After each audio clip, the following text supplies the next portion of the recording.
Olá pessoal, esta é a nossa quinta aula e nós vamos hoje falar sobre um tema muito instigante que é o vulcanismo.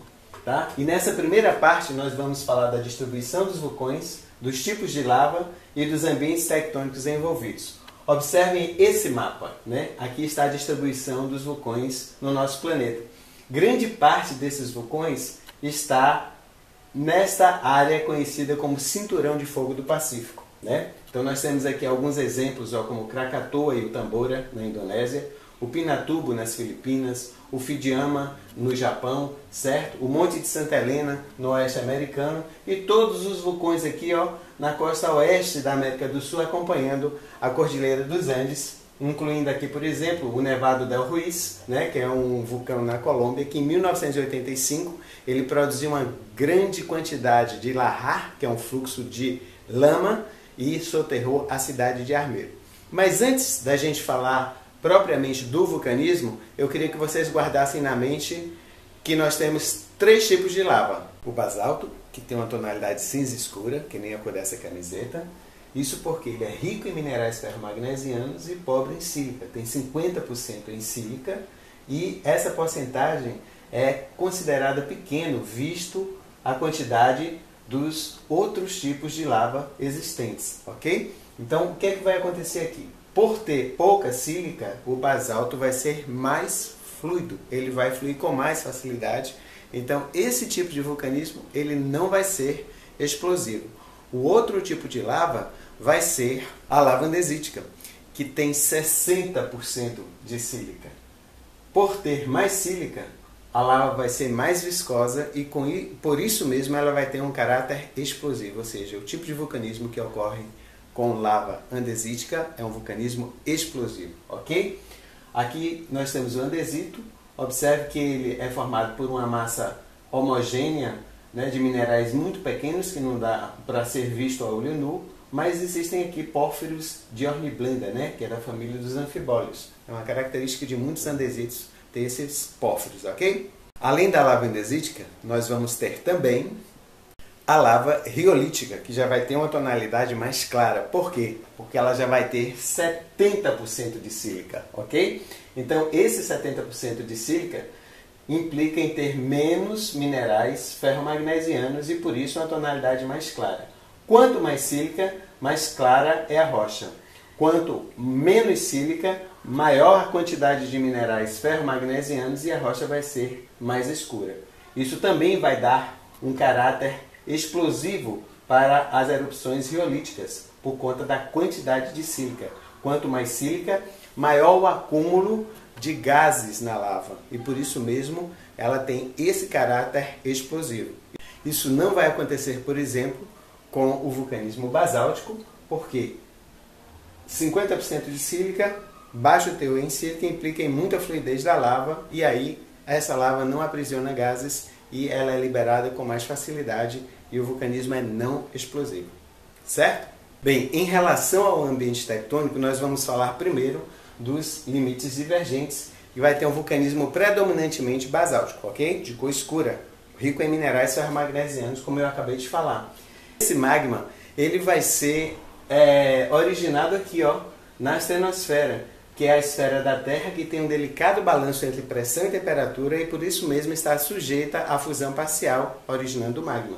Esse magma então vai subir e por conta da força de tração que vai existir aqui, por conta das células de convecção, né, nós vamos ter a abertura de fissuras nessa região aqui da cadeia mesoceânica, né, dentro do Rift Valley, do Vale de Rift, e essas fraturas elas vão servir de conduto para que o magma chegue até o assoalho oceânico.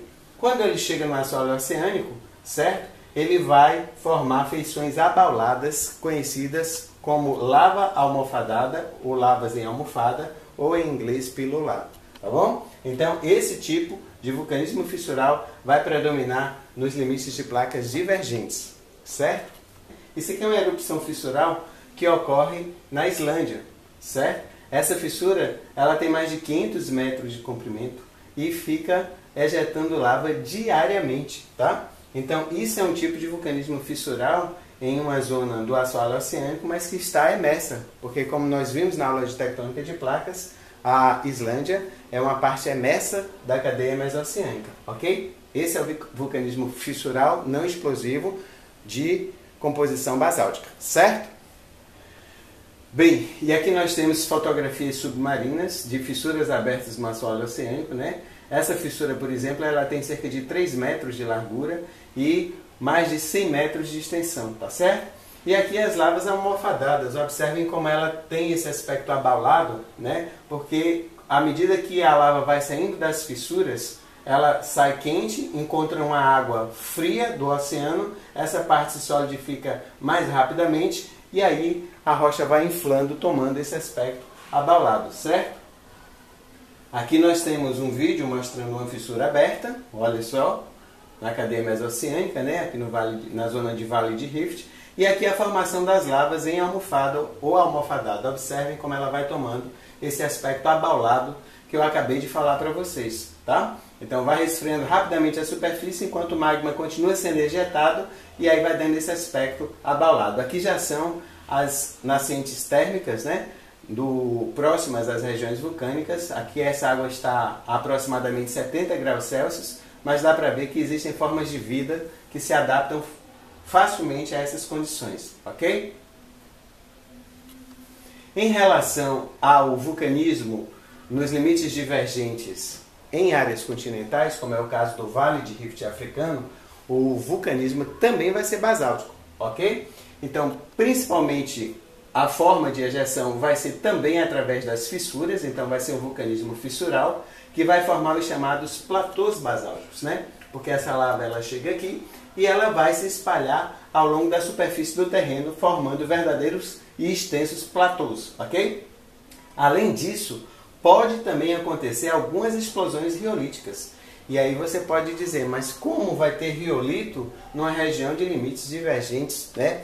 Acontece que quando você tem crosta continental envolvida no processo, parte desse magma, né, à medida que sobe, ele pode ir absorvendo parte dessa crosta continental que é rica em sílica. Então ela vai dar um aspecto mais riolítico, ou seja, uma porcentagem maior de sílica a essa lava e de repente, em alguns locais, vai acontecer algumas explosões riolíticas, embora o que predomine seja o vulcanismo fissural de magmatismo ou de vulcanismo basáltico, certo? Olha só, aqui nós temos imagens, né? Uma reconstituição de alguns platôs basálticos da época da Gondwana, né? Então nós temos aqui a América do Sul, África, Antártida, Índia, e os platôs basálticos aqui, ó, e antes da separação da Gondwana, certo? Então, na verdade, isso aqui estava começando a separar e esses platôs basálticos estavam se formando. E temos também, ó, aqui no Vale de Rift africano, as fissuras abertas com explosões riolíticas. Muitas dessas fissuras ela vai ejetar basalto, né? Então, como eu acabei de mostrar para vocês. Mas como eu também mostrei para vocês, esse magma, quando vem passando pela crosta continental, ele pode ir enriquecendo em sílica e quando chega na superfície ele já vai ter uma composição de 70% de sílica e um caráter explosivo, tá certo? Olha só, a tonalidade da rocha aqui, como ela é clara, né? Típica de um riolito e não escura, como é o caso do basalto aqui na cor da camiseta que eu estou vestindo agora, tá certo? O caso da Islândia, né? Observem esse mapa da Islândia. Ele é um mapa temporal. Então, essa zona que está aqui, nessa tonalidade amarronzada, clara, bege clara, né? Ela é uma zona vulcânica ativa. A zona verde já é do Pleistoceno, ou seja, mais antiga, e observe que vai ficando mais antigo para os lados, típico de uma região de ascensão de célula de convecção e de formação de cadeia mesoceânica, e a parte marrom escura é o terciário, ou seja, rochas muito mais antigas, ou seja, a Islândia, as rochas da Islândia, elas vão envelhecer para os lados, tá? Por exemplo, no ano de 2010, né, houve a erupção de um vulcão chamado Eyjafjallajökull, certo? Olha só, aqui é a zona do Rift que passa através da Islândia, que atravessa a Islândia. Olha só a quantidade de vulcões que existem aqui nessa área, ok? Então esses vulcões são ativos. Aqui a erupção do Eyjafjallajökull, certo? Ele expeliu uma pequena quantidade de lava, algumas bombas vulcânicas, certo? Mas uma grande quantidade de cinzas, que simplesmente foram espalhadas pela atmosfera, né? Nós estamos vendo aqui a ejeção dessas cinzas. Elas foram espalhadas pela atmosfera e simplesmente encobriram vários países da Europa. Isso fez com que os voos, né, dos aeroportos nesses países fossem cancelados, tanto pouso quanto decolagem. Por quê? Porque essas cinzas elas são ricas em sílica. E aí o que é que acontece? Quando essas cinzas penetram na turbina do avião, elas vão aquecendo e formando uma pasta até travar a turbina do avião, certo? E evidentemente a tendência é que o avião caia. Então isso foi em 2010 na Islândia com vulcanismo basáltico, certo? Já para os limites de placas convergentes, nós vamos ter um vulcanismo predominantemente andesítico, ok? O magma de tonalidade mais clara com 60% de sílica, ok? Então observe que aqui nós temos uma zona de subducção, um encontro entre duas placas oceânicas. Vai haver descida de água e sedimentos aqui junto com a placa, que vai diminuir o ponto de fusão aqui, nessa parte da astenosfera, e vai gerar novo magma, um magma já diferenciado, né? Não é mais o magma basáltico da crosta oceânica que desceu, mas um magma diferenciado, um magma andesítico com 60% de sílica. Isso vai dar uma maior viscosidade, então ele vai ter mais dificuldade de chegar à superfície, e quando chega na forma de vulcão, ele vai ter um caráter explosivo, certo? Então esse é o caso do limite de placas entre duas placas oceânicas, certo? A convergência entre duas placas oceânicas. Aqui o caso do vulcão Pinatubo, nas Filipinas, né? Em 1991, aqui a coluna eruptiva, né, de cinzas e gases do vulcão Pinatubo, e aqui o chamado fluxo piroclástico, né? Daqui a pouco eu vou enfatizar um pouco mais a questão dos produtos vulcânicos, certo?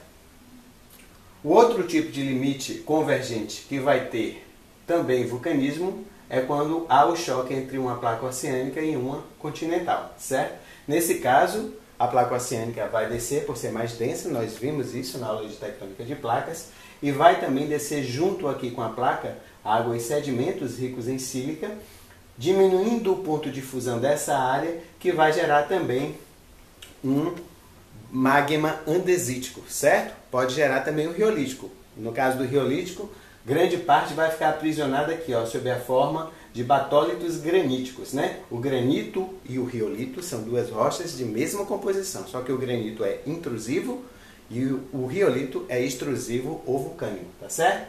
Então, nesse caso aqui pode gerar os dois tipos, embora predomine também o vulcanismo andesítico, tá certo? O caso que eu vou mostrar para vocês é do Monte de Santa Helena, né, que em 1980 ele explodiu no oeste americano. Aqui nós temos a placa Juan de Fuca se chocando com a placa norte-americana, certo? E originando aqui magmatismo que vai dar origem a alguns vulcões nessa área, tá certo? Aqui nós temos a imagem do Monte de Santa Helena em 1980, antes da explosão, certo?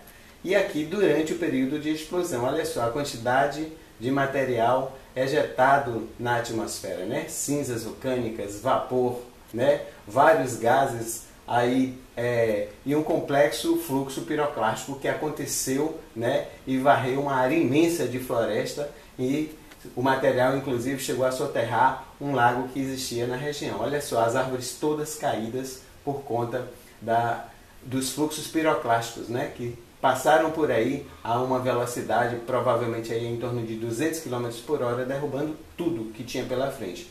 Aqui foi algumas semanas posterior à grande erupção, né? A gente está vendo uma imagem acelerada, dá para ver que a rocha realmente infla, né? Ela vai inflando, mas como aqui os gases foram escapando aos poucos, então não teve nenhuma grande explosão após 1980. Bem, agora vamos mostrar para vocês aqui os produtos vulcânicos, os principais, né? Só lembrando que no caso do vulcanismo basáltico, o que predomina realmente vai ser a corrida de lava e a grande quantidade de cinzas vulcânicas que podem ser ejetadas na atmosfera.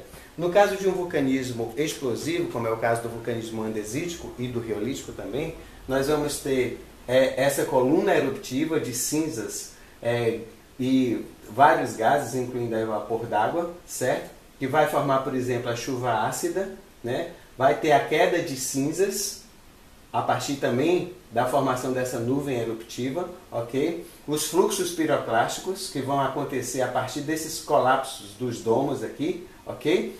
As fumarolas, que são comuns tanto antes quanto depois das grandes erupções, na verdade elas são quase permanentes. As corridas de lava, que podem acontecer. No caso de um vulcanismo explosivo, essa lava não vai atingir grandes distâncias, tá certo? E os lahars, o que são os lahars? São fluxos de lama que são muito destrutivos, ok? Então nós temos aqui também ainda as bombas vulcânicas, que elas são ejetadas, né, fragmentos de lava sendo solidificadas no ar, e elas podem ser ejetadas a quilômetros de distância e causar também alguns estragos, ok?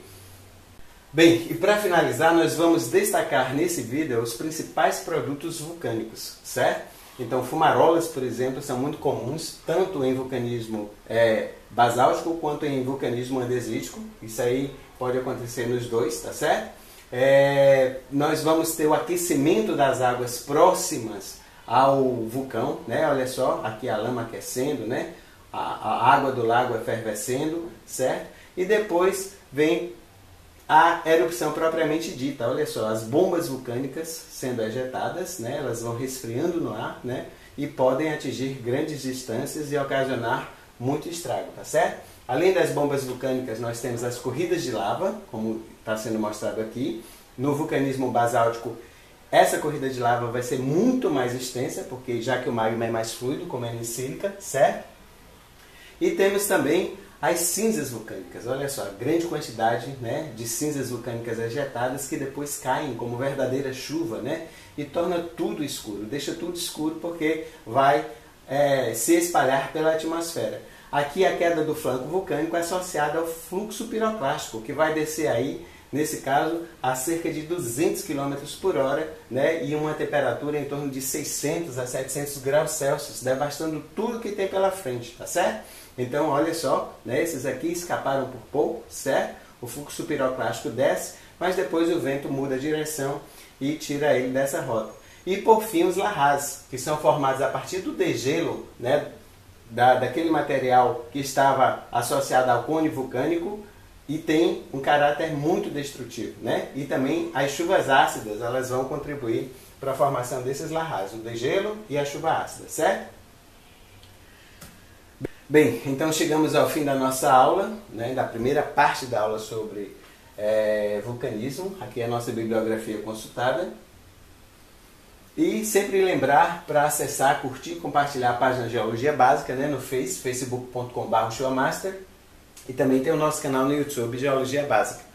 Eu espero que vocês tenham gostado. A segunda parte nós vamos destacar os tipos de edifícios vulcânicos e também o vulcanismo intraplaca, tá certo? Então, até a próxima!